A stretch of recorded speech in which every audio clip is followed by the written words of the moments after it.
दुर्गा सप्तशती ग्रंथ का 5वां अध्याय है। यहाँ से शुंभ और निशुंभ नामक 2 दैत्यों का वध की कथा की शुरुआत होती है। इस अध्याय में हम देवताओं द्वारा देवी की स्तुति, चंड मुंड के मुख से अंबिका के रूप की प्रशंसा सुनकर शुंभ का उनके पास दूत भेजना और दूत का निराश लौटना देखेंगे। तो चलिए देवी माँ की स्तुति करते हुए इस कथा को आरंभ करते हैं। जो अपने कर कमलों में घंटा, शूल, हल, शंख, मूसल, चक्र, धनुष और बाण धारण करती हैं, शरद ऋतु के शोभा संपन्न चंद्रमा के समान जिनकी मनोहर कांति है, जो तीनों लोकों की आधारभूता और शुंभ आदि दैत्यों का नाश करने वाली है, तथा गौरी के शरीर से जिनका प्राकट्य हुआ है, उन महासरस्वती देवी का मैं निरंतर भजन करता हूँ। पूर्व काल में शुंभ और निशुंभ नामक असुरों ने अपने बल के घमंड में आकर सचीपति इंद्र के हाथों से तीनों लोकों का राज्य और यज्ञ भाग छीन लिए। वे ही दोनों सूर्य, चंद्रमा, कुबेर, यम और वरुण के अधिकार का भी उपयोग करने लगे। वायु और अग्नि के कार्य भी वे ही करने लगे।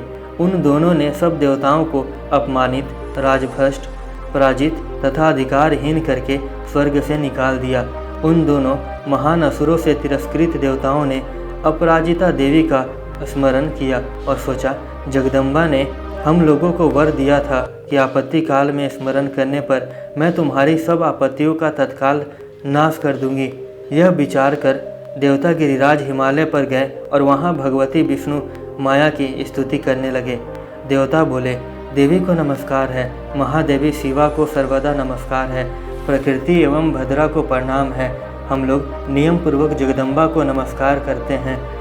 रौद्रों को नमस्कार है, नित्या, गौरी एवं धात्री को बारंबार नमस्कार है। चंद्र रूपिणी और सुख स्वरूपा देवी को सतत प्रणाम है। शरणागतों का कल्याण करने वाली वृद्धि एवं सिद्धि रूपा देवी को हम बारंबार नमस्कार करते हैं। जो देवी सब प्राणियों में विष्णु माया के नाम से कही जाती हैं, उनको नमस्कार, उनको नमस्कार, उनको बारंबार नमस्कार है। इस प्रकार जब देवता स्तुति कर रहे थे, उस समय पार्वती देवी गंगा जी के जल में स्नान करने के लिए वहां आई। उस सुंदर भौहों वाली भगवती ने देवताओं से पूछा, आप लोग यहाँ किसकी स्तुति कर रहे हैं?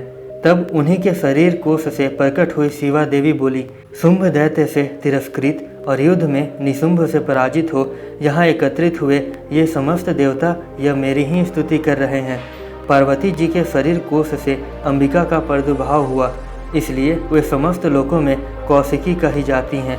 कौशिकी के प्रकट होने के बाद पार्वती देवी का शरीर काले रंग का हो गया, अतः वे हिमालय पर रहने वाली कालिका देवी के नाम से विख्यात हुई। तदंतर शुंभ निशुंभ के भृत्य चंड मुंड वहाँ आए और उन्होंने परम मनोहर रूप धारण करने वाली अंबिका देवी को देखा। फिर वे शुंभ के पास जाकर बोले, महाराज, एक अत्यंत मनोहर स्त्री है जो अपनी दिव्य कांति से हिमालय को प्रकाशित कर रही है। वैसा उत्तम रूप कहीं किसी ने भी नहीं देखा होगा। असुरेश्वर, पता लगाइए वो देवी कौन है और उसे ले लीजिए। स्त्रियों में तो वह रत्न है, उसका प्रत्येक अंग बहुत ही सुंदर है तथा वह अपने श्रृंगारों से संपूर्ण दिशा में प्रकाश फैला रही है। दैत्यराज, अभी वह हिमालय पर ही मौजूद है, आप उसे देख सकते हैं। प्रभु, तीनों लोकों में मणि, हाथी और घोड़े आदि जितने भी रत्न हैं, वे सब इस समय आपके घर में शोभा पाते हैं। फिर जो यह स्त्रियों में रत्न रूप कल्याणमयी देवी है, इसे आप क्यों नहीं अपने अधिकार में कर लेते? चंड मुंड का यह वचन सुनकर शुंभ ने महादैत्य सुग्रीव को दूत बनाकर देवी के पास भेजा और कहा, तुम मेरी आज्ञा से उसके सामने ये बातें कहना और ऐसा उपाय करना जिससे प्रसन्न होकर वह शीघ्र ही यहाँ आ जाए। वह दूत पर्वत के अत्यंत रमणीय प्रदेश में जहाँ देवी मौजूद थी गया और मधुर वाणी में कोमल वचन बोला, देवी, दैत्यराज शुंभ इस समय तीनों लोकों के परमेश्वर हैं। मैं उन्हीं का भेजा हुआ दूत हूँ और यहाँ तुम्हारे ही पास आया हूँ। उनकी आज्ञा सदा सब देवता एक स्वर से मानते हैं, कोई उसका उल्लंघन नहीं करता। वे संपूर्ण देवताओं को परास्त कर चुके हैं। उन्होंने तुम्हारे लिए जो संदेश दिया है उसे सुनो। संपूर्ण त्रिलोकी मेरे अधिकार में है, देवता भी मेरी आज्ञा के अधीन चलते हैं। संपूर्ण यज्ञों के भोगों को मैं ही पृथक पृथक भोगता हूँ। तीनों लोकों में जितना श्रेष्ठ रत्न है वे सब मेरे अधिकार में हैं। देवी, हम लोग तुम्हें संसार की स्त्रियों में रत्न मानते हैं, अतः तुम हमारे पास आ जाओ, क्योंकि रत्नों का उपभोग करने वाले हम ही हैं। चंचल कटाक्षों वाली सुंदरी, तुम मेरी या मेरे भाई महापराक्रमी निशुंभ की सेवा में आ जाओ, क्योंकि तुम रत्न स्वरूपा हो। मेरे वरण करने से तुम्हें तुलना रहित महान ऐश्वर्य की प्राप्ति होगी। अपनी बुद्धि से यह विचार कर तुम मेरी पत्नी बन जाओ।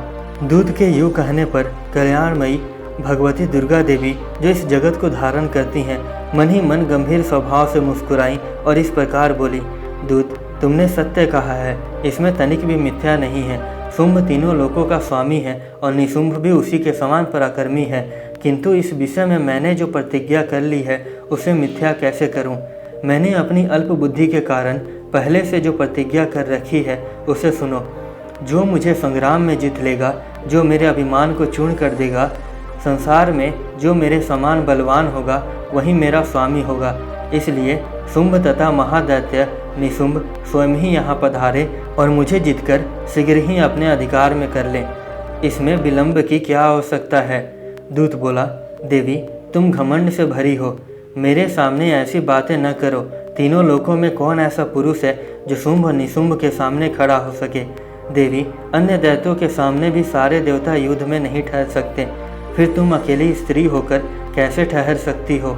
जिन शुंभ आदि दैत्यों के सामने इंद्र आदि सब देवता भी युद्ध में खड़े नहीं हुए, उनके सामने तुम स्त्री होकर कैसे जाओगी? इसलिए तुम मेरे ही कहने से शुंभ और निशुंभ के पास चली जाओ। ऐसा करने से तुम्हारे गौरव की रक्षा होगी, अन्यथा जब वे केस पकड़कर घसीटेंगे तब तुम्हें अपनी प्रतिष्ठा खोकर जाना पड़ेगा। देवी ने कहा, तुम्हारा कहना ठीक है, शुंभ बलवान है और निशुंभ भी बड़े पराक्रमी हैं, किंतु क्या करूं? मैंने पहले बिना सोचे समझे प्रतिज्ञा कर ली है, अतः तुम जाओ। मैंने तुमसे जो कहा है वह सब दैत्यराज से आदरपूर्वक कहना, फिर वे जो उचित जान पड़े करें। 5वें अध्याय में हमने देवताओं द्वारा देवी की स्तुति, चंड मुंड के मुख से अंबिका रूप की प्रशंसा सुनकर शुंभ का उनके पास दूत भेजना और दूत का निराश लौटना देखा।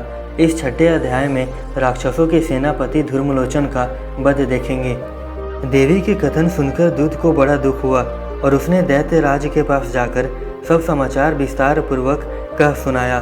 दूत के उस वचन को सुनकर दैत्यराज कुपित हो उठा और दैत्य सेनापति धूम्रलोचन से बोला, धूम्रलोचन, तुम शीघ्र अपनी सेना के साथ लेकर जाओ और उस दुष्टा के केस पकड़कर घसीटते हुए उसे बलपूर्वक यहाँ ले आओ। उसकी रक्षा करने के लिए यदि कोई दूसरा खड़ा हो तो वो देवता, यक्ष अथवा गंधर्व ही क्यों न हो, उसे मार डालना। शुंभ के इस प्रकार आज्ञा देने पर वह धूम्रलोचन दैत्य 60,000 असुरों की सेना के साथ लेकर वहाँ से चला गया। वहाँ पहुँचकर उसने हिमालय पर रहने वाली देवी को देखा और ललकार कर कहा, अरे तू शुंभ निशुंभ के पास चल। यदि इस समय प्रसन्नतापूर्वक मेरे स्वामी के समीप नहीं चलेगी तो मैं बलपूर्वक झोटा पकड़कर घसीटते हुए तुझे ले चलूँगा। देवी बोली, तुम्हें दैत्यों के राजा ने भेजा है, तुम स्वयं भी बलवान हो और तुम्हारे साथ विशाल सेना भी है। ऐसी दशा में यदि बलपूर्वक ले चलोगे तो मैं क्या कर सकती हूँ? देवी के यूँ कहने पर असुर धूम्रलोचन उनकी ओर दौड़ा। तब अंबिका ने हुम शब्द का उच्चारण मात्र से भस्म कर दिया। फिर तो क्रोध में भरी हुई दैत्यों की विशाल सेना और अंबिका ने एक दूसरे पर तीखे सहायकों, शक्तियों तथा फरसों की वर्षा आरंभ कर दी। इतने में ही देवी का वाहन सिंह क्रोध में भरकर भयंकर गर्जना करके गर्दन के बालों को हिलाता हुआ असुरों की सेना में कूद पड़ा। उसने कुछ दैत्यों को पंजों की मार से, कितनों को अपने जबड़े से और कितने महादैत्यों को पटक कर मार डाला। उस सिंह ने अपने नखों से कितनों के पेट फाड़ दिए और थप्पड़ मारकर कितनों के सिर धड़ से अलग कर दिए।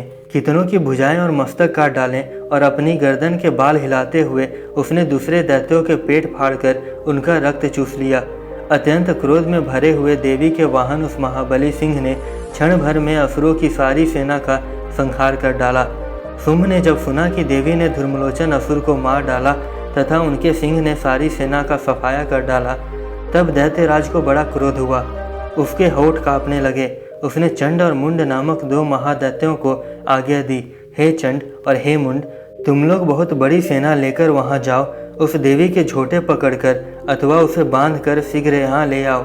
यदि इस प्रकार उसको लाने में संदेह हो तो युद्ध में सब प्रकार के अस्त्र शस्त्रों तथा समस्त असुरी सेना का प्रयोग करके उसकी हत्या कर डालना। उस दुष्टा की हत्या होने तथा सिंह के भी मारे जाने पर उस अंबिका को बांधकर साथ ले शीघ्र ही लौट आना। छठे अध्याय में हमने दैत्यों के सेनापति धर्मलोचन का वध देखा। अब हम इस 7वें अध्याय में चंड और मुंड नामक 2 महादैत्यों का वध देखेंगे। शुंभ की आज्ञा पाकर वे चंड और मुंड आदि दैत्य सेना के साथ अस्त्र शस्त्रों से सुसज्जित हो चल दिए। फिर गिरिराज हिमालय के ऊंचे शिखर पर पहुंचकर उन्होंने सिंह पर बैठी देवी को देखा। वे मंद मंद मुस्कुरा रही थी। उन्हें देखकर दैत्य लोग अपने अपने शस्त्र तान लिए। किसी ने धनुष तान लिया, किसी ने तलवार संभाली और कुछ लोग देवी के पास जाकर खड़े हो गए। तब अंबिका ने उन शत्रुओं के प्रति बड़ा क्रोध किया। उस समय क्रोध के कारण उनका मुख काला पड़ गया, ललाट में भवें टेढ़ी हो गई और वहां से तुरंत विकराल मुखी काली प्रकट हुई, जो तलवार और पास लिए हुए थीं। वे विचित्र खड्वांग धारण किए और चीते की चम्र की साड़ी पहने नर मुंडों की माला से विभूषित थीं। उनके शरीर का मांस सूख गया था, केवल हड्डियों का ढांचा था, जिससे वे अत्यंत भयंकर जान पड़ती थीं। उनका मुख बहुत विशाल था, जीभ लपलपाने के कारण वे और भी डरावनी प्रतीत होती थी। उनकी आंखें भीतर को धसी हुई और कुछ लाल थी। वे अपनी भयंकर गर्जना से संपूर्ण दिशाओं को गुंजा रही थी। बड़े बड़े दैत्यों का वध करती हुई वे कालिका देवी बड़े वेग में दैत्यों की उस सेना पर टूट पड़ी और उन सबको मारने लगी। वे अंकुशधारी महावतों, योद्धाओं और घंटा सहित कितने ही हाथियों को एक ही हाथ से पकड़कर मुंह में डाल लेती थी। इसी प्रकार घोड़े, रथ और सारथी के साथ रथी सैनिकों को मुंह में डालकर वे उन्हें बड़े भयानक रूप से चबा डालती थीं। किसी के बाल पकड़ लेती, किसी का गला दबा देती, किसी को पैरों से कुचल डालती और किसी को छाती के धक्के से गिराकर मार डालती। वे असुरों के छोड़े हुए बड़े बड़े अस्त्र शस्त्र मुंह से पकड़ लेती और रोष में भरकर उनको दांतों से पीस डालती थीं। काली ने बलवान और दुरात्मा दैत्यों की वो सेना रौंद डाली, खा डाली और कितनों को मार भगाया। कोई तलवार के घाट उतर गए और कितने ही असुर दांतों के अग्रभाग से कुचले जाकर मृत्यु को प्राप्त हुए। इस प्रकार देवी ने असुरों की उस सारी सेना को क्षण भर में मार गिराया। यह देख चंड उन अत्यंत भयानक काली देवी की ओर दौड़ा तथा महादैत्य मुंड ने भी अत्यंत भयंकर बाणों की वर्षा से तथा हजारों बार चलाए हुए चक्रों से उन भयानक नेत्रों वाली देवी को धक दिया। वे अनेकों चक्र देवी के मुख में समाते हुए ऐसे जान पड़े मानो सूर्य के बहुतेरे मंडल बादलों के उदर में प्रवेश कर रहे हों। तब भयंकर गर्जना करने वाली काली ने अत्यंत रोष में भरकर विकट अट्टहास किया। उस समय उनके विकराल वदन के भीतर कठिनता से देखे जा सकने वाली दांतों की प्रभा से वे अत्यंत उज्जवल दिखाई देती थी। देवी ने बहुत बड़ी तलवार हाथ में ले हम शब्द का उच्चारण करके चंड पर धावा किया और उसके केस पकड़कर उसी तलवार से उसका मस्तक काट दिया। चंड को मारा गया देखकर मुंड भी देवी की ओर दौड़ा। तब देवी ने रोष में भरकर उसे भी तलवार से घायल करके धरती पर सुला दिया। महापराक्रमी चंड और मुंड को मारा गया देख मरने से बची हुई बाकी सेना भय से व्याकुल हो चारों ओर भाग गई। तदंतर काली ने चंड और मुंड का मस्तक हाथ में ले चंडिका के पास जाकर प्रचंड अट्टहास करते हुए कहा, देवी, मैंने चंड और मुंड नामक इन 2 महापशुओं को तुम्हें भेंट किया है। अब युद्ध में तुम शुंभ और निशुंभ का स्वयं ही वध करना। वहां लाए हुए उन चंड मुंड नामक 2 महादैत्यों को देखकर कल्याणमयी चंडी ने काली से मधुर वाणी में कहा, देवी, तुम चंड और मुंडों को लेकर मेरे पास आई हो, इसलिए संसार में चामुंडा के नाम से तुम्हारी ख्याति होगी। 7वें अध्याय में हमने चंड और मुंड नामक 2 महादैत्यों का वध देखा।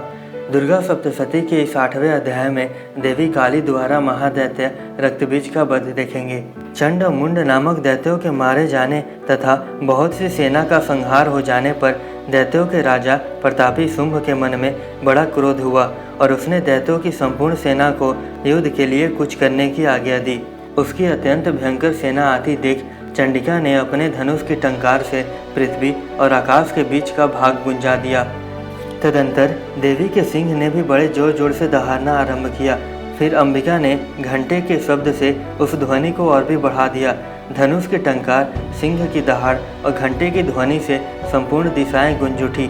उस भयंकर शब्द से काली ने अपने विकराल मुख को और भी बढ़ा लिया। उस नाद को सुनकर दैत्यों की सेनाओं ने चारों ओर से आकर चंडिका देवी, सिंह तथा काली देवी को क्रोधपूर्वक घेर लिया। इसी बीच में असुरों के विनाश तथा देवताओं के कल्याण के लिए ब्रह्मा, शिव, कार्तिकेय, विष्णु तथा इंद्र आदि देवों की शक्तियाँ जो अत्यंत पराक्रम और बल से संपन्न थीं, उनके शरीर से निकलकर उन्हीं के रूप में चंडिका देवी के पास आ गईं। जिस देवता का जैसा रूप, जैसी वेशभूषा और जैसा वाहन है, ठीक वैसे ही साधनों से संपन्न हो, उसकी शक्ति असुरों से युद्ध करने के लिए आई। सबसे पहले हंस युक्त विमान पर बैठी हुई अक्षसूत्र और कमंडल से सुशोभित ब्रह्मा जी की शक्ति उपस्थित हुई। उसे ब्राह्मणी कहते हैं। महादेव जी की शक्ति वृषभ पर सवार हो, हाथों में श्रेष्ठ त्रिशूल धारण किए, महानाग का कंकड़ पहने, मस्तक में चंद्र रेखा से विभूषित हो वहां आ पहुंची। कार्तिकेय जी की शक्ति रूपा जगदम्बिका उन्हीं का रूप धारण किए श्रेष्ठ मयूर पर सवार हो, हाथों में शक्ति लिए दैत्यों से युद्ध करने के लिए आई। इसी प्रकार भगवान विष्णु की शक्ति गरुड़ पर विराजमान हो, शंख, चक्र, गदा, धनुष तथा खड्ग हाथ में लिए वहां आई। अनुपम यज्ञवराह का रूप धारण करने वाली श्री हरि की जो शक्ति है, वह भी वराह शरीर धारण करके वहां उपस्थित हुई। नरसिंही शक्ति भी नरसिंह के समान शरीर धारण करके वहां आई। उसकी गर्दन के बालों के झटके से आकाश के तारे बिखरे पड़ते थे। इसी प्रकार इंद्र की शक्ति वज्र हाथ में लिए गजराज रावत पर बैठकर आई। उसके भी सहस्त्र नेत्र थे। इंद्र का जैसा रूप है वैसे ही उसका भी था।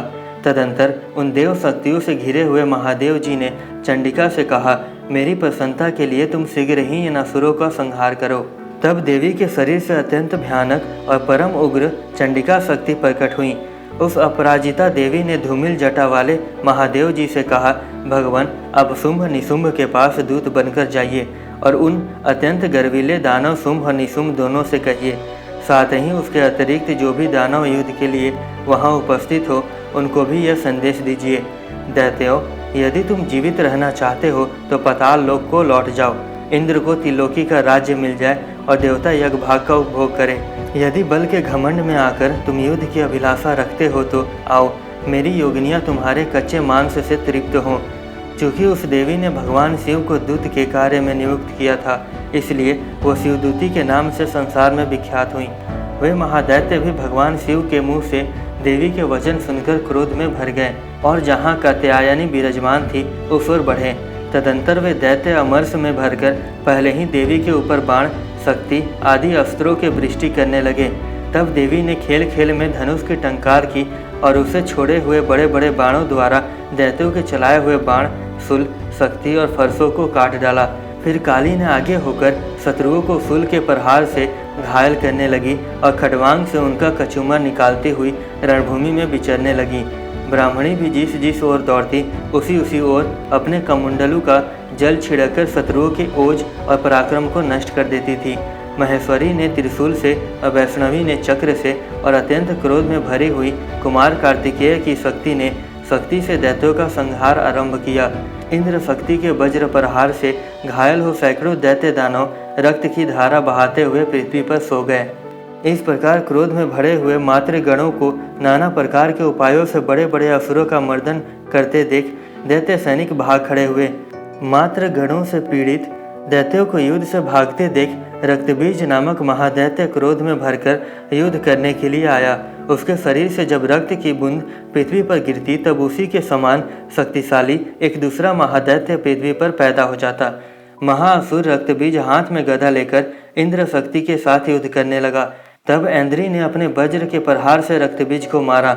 वज्र से घायल होने पर उसके शरीर से बहुत सा रक्त चूने लगा और उससे उसी के समान रूप तथा पराक्रम वाले योद्धा उत्पन्न होने लगे। उसके शरीर से रक्त की जितनी बूंदें गिरी उतने ही पुरुष उत्पन्न हुए। वे सब रक्तबीज के समान ही वीरवान, बलवान तथा पराक्रमी थे। वे रक्त से उत्पन्न होने वाले पुरुष भी अत्यंत भयंकर अस्त्र शस्त्रों का प्रहार करते हुए वहां मात्र गणों के साथ युद्ध करने लगे। पुनः वज्र के प्रहार से जब उसका मस्तक घायल हुआ तब रक्त बहने लगा और उससे हजारों पुरुष उत्पन्न हो गए।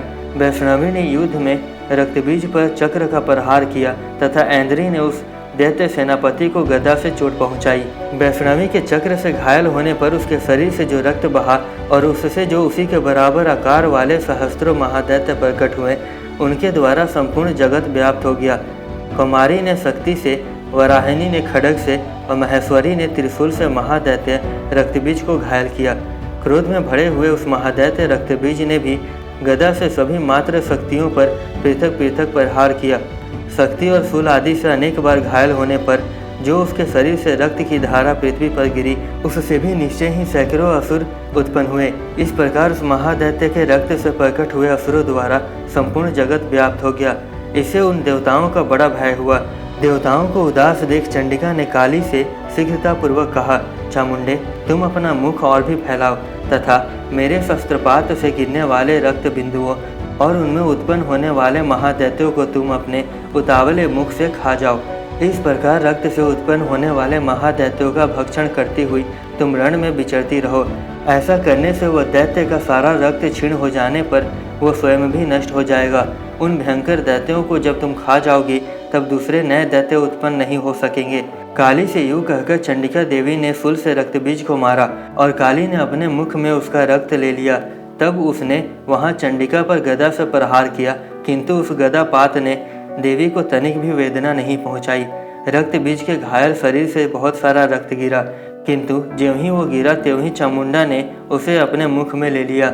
रक्त गिरने से काली के मुख में जो महादैत्य उत्पन्न हुए, उन्हें भी वह चट कर गई और उसने रक्त बीज का रक्त भी पी लिया। तदंतर देवी ने रक्त बीज को, जिसका रक्त चामुंडा ने पी लिया था, वज्र, बाण, खड्ग आदि से मार डाला। इस प्रकार शस्त्रों के समुदाय से आहत एवं रक्तहीन हुआ महादैत्य रक्तबीज पृथ्वी पर गिर पड़ा। इसमें देवताओं को अनुपम हर्ष की प्राप्ति हुई और मातृगण उन असुरों के रक्तपान के मद से उद्धत सा होकर नृत्य करने लगी। 8वें अध्याय में हमने महादैत्य रक्तबीज का वध देखा। अब हम इस 9वें अध्याय में दैत्यों के राजा निशुंभ का वध देखेंगे। युद्ध में रक्तबीज और अन्य दैत्यों के मारे जाने पर शुंभ निशुंभ की क्रोध की सीमा न रही। अपनी विशाल सेना इस प्रकार मारी जाती देख निशुंभ क्रोध में भरकर देवी की ओर दौड़ा।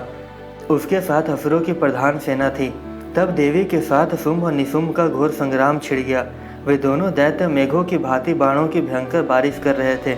उन दोनों के चलाए हुए बाणों को चंडिका ने अपने बाणों के समूह से तुरंत काट डाला और शस्त्र समूहों की वर्षा करके उन दोनों दैत्य पतियों के अंगों में भी चोट पहुंचाई। निशुंभ ने तीखी तलवार और चमकती हुई ढाल लेकर देवी के श्रेष्ठ वाहन सिंह के मस्तक पर प्रहार किया।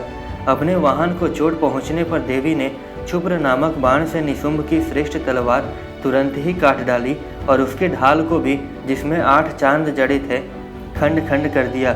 ढाल और तलवार के कट जाने पर उस असुर ने शक्ति चलाई, किंतु सामने आने पर देवी ने चक्र से उसके भी 2 टुकड़े कर दिए। अब तो निशुंभ क्रोध से जल उठा और उस दानव ने देवी को मारने के लिए शूल उठाया, किंतु देवी ने समीप आने पर उसे भी मुक्के से मारकर चूर्ण कर दिया। तब उसने गदा घुमाकर चंडी के ऊपर चलाई, परंतु वह भी देवी के त्रिशूल से कटकर भस्म हो गया। तदंतर दैत्यराज निशुंभ को फरसा हाथ में लेकर आते देख देवी ने बाण समूहों से घायल कर धरती पर सुला दिया।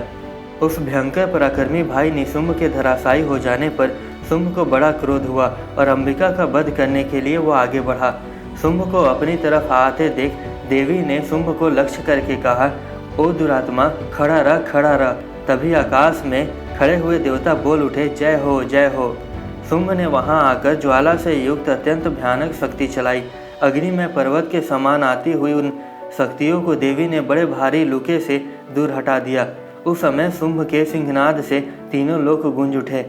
शुंभ के चलाए हुए बाणों को देवी ने और देवी के चलाए हुए बाणों को शुंभ ने अपने भयंकर बाणों द्वारा सैकड़ों और हजारों टुकड़े कर दिए। तब क्रोध में भरी हुई चंडिका ने शुंभ को शूल से मारा। उसके आघात से मूर्छित हो पृथ्वी पर गिर पड़ा। इतने में ही निशुंभ को चेतना हुई और उसने धनुष हाथ में लेकर बाणों द्वारा देवी, काली और सिंह को घायल कर डाला। फिर उस दैत्यराज ने 10,000 बाहें बनाकर चक्रों के प्रहार से चंडिका को घायल कर दिया। तब दुर्गम पीड़ा का नाश करने वाली भगवती दुर्गा ने कुपित होकर अपने बाणों से उन चक्रों और बाणों को काट गिराया। यह देख निशुंभ दैत्य सेना के साथ चंडिका का वध करने के लिए हाथ में गदा लेकर वेग से दौड़ा। उसके आते ही चंडी ने तीखी धार वाली तलवार से उसकी गदा को शीघ्र काट डाला। तब उसने शूल हाथ में उठा लिया। देवताओं को पीड़ा देने वाले इस निशुंभ को शूल हाथ में लिए आते देख चंडिका ने वेग से चलाए हुए अपने शूल से उसकी छाती भेद डाली। शूल से विदीर्ण हो जाने पर उसकी छाती से एक दूसरा महाबली एवं पराक्रमी पुरुष खड़ी रह कहता हुआ निकला। उस निकलते हुए पुरुष की बात सुनकर देवी हंस पड़ी और खड़ग से उन्होंने उसका मस्तक काट डाला। फिर तो वह पृथ्वी पर गिर पड़ा। तदंतर सिंह ने अपने दाढ़ों से असुरों की गर्दन कुचलकर खाने लगा। वो बड़ा भयंकर दृश्य था। कुछ असुर नष्ट हो गए, कुछ उस महायुद्ध से भाग गए तथा कितने ही सिंह के भोजन बन गए। दुर्गा सप्तशती के 9वें अध्याय में हमने दैत्यराज निशुंभ का वध देखा। अब इस 10वें अध्याय में दैत्यराज शुंभ का वध देखेंगे। अपने प्राणों के समान प्यारे भाई निशुंभ को मारा गया देख तथा सारी सेना का संहार होता जान शुंभ ने कुपित होकर कहा, दुष्ट दुर्गे, तू बल के अभिमान में आकर झूठमुठ का घमंड न दिखा। तू बड़ी मानिनी बनी हुई है, किंतु दूसरे स्त्रियों का बल का सहारा लेकर लड़ती है। देवी बोली, ओ दुष्ट, मैं अकेली ही हूँ। इस संसार में मेरे सिवा दूसरी कौन है? देख, ये मेरी ही विभूतियाँ हैं, अतः मुझ में ही प्रवेश कर रही हैं। तदंतर ब्राह्मणी आदि समस्त देवियाँ अंबिका देवी के शरीर में लीन हो गईं। उस समय केवल अंबिका देवी ही रह गईं। देवी बोली, मैं अपने ऐश्वर्य शक्ति से अनेक रूपों में यहाँ उपस्थित हुई थी। उन सब रूपों को मैंने समेट लिया। अब अकेली ही युद्ध में खड़ी हूँ, तू भी स्थिर हो जा। तदंतर देवी और शुंभ दोनों में सब देवताओं तथा दानवों के देखते देखते भयंकर युद्ध छिड़ गया।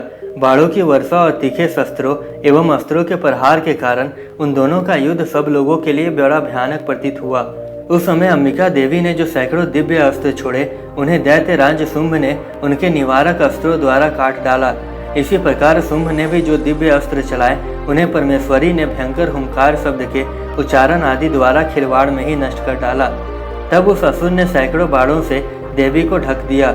यह देख क्रोध में भरी हुई उस देवी ने भी बाण मारकर उसका धनुष काट डाला। धनुष कट जाने पर फिर दैत्यराज ने शक्ति हाथ में ली, किंतु देवी ने चक्र से उसके हाथ की शक्ति को भी काट गिराया। तत्पश्चात दैत्यों के स्वामी शुंभ ने 100 चांद वाली चमकती हुई ढाल और तलवार हाथ में ले उस समय देवी पर धावा किया।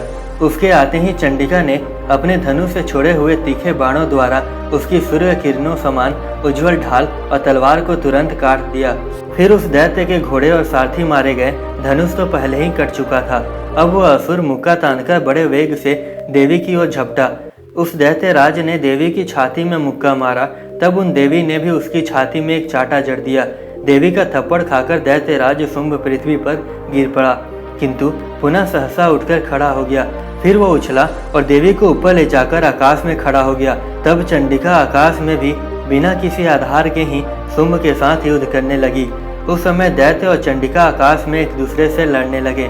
फिर अंबिका ने शुंभ के साथ बहुत देर तक युद्ध करने के पश्चात उसे उठाकर घुमाया और पृथ्वी पर पटक दिया। पटके जाने पर पृथ्वी पर आने के बाद वह दुष्ट आत्मा दैत्य पुनः चंडिका का वध करने के लिए उनकी ओर बड़े वेग से दौड़ा। तब समस्त दैत्यों के राजा शुंभ को अपनी ओर आते देख देवी ने त्रिशूल से उसकी छाती छेदकर उसे पृथ्वी पर गिरा दिया। देवी के शूल की धार से घायल होने पर उसके प्राण पखेरु उड़ गए और वह समुद्रों, द्वीपों तथा पर्वतों सहित समूची पृथ्वी को कपाता हुआ भूमि पर गिर पड़ा। तदंतर वह दुरात्मा के मारे जाने पर संपूर्ण जगत प्रसन्न एवं पूर्ण स्वास्थ्य हो गया। आकाश स्वच्छ दिखने लगा, नदियां भी ठीक मार्ग से बहने लगीं। इस प्रकार शुंभ निशुंभ की कथा, जो दुर्गा सप्तशती के 5वें अध्याय से शुरू हुई थी, 10वें अध्याय पर आकर खत्म होती है। धन्यवाद।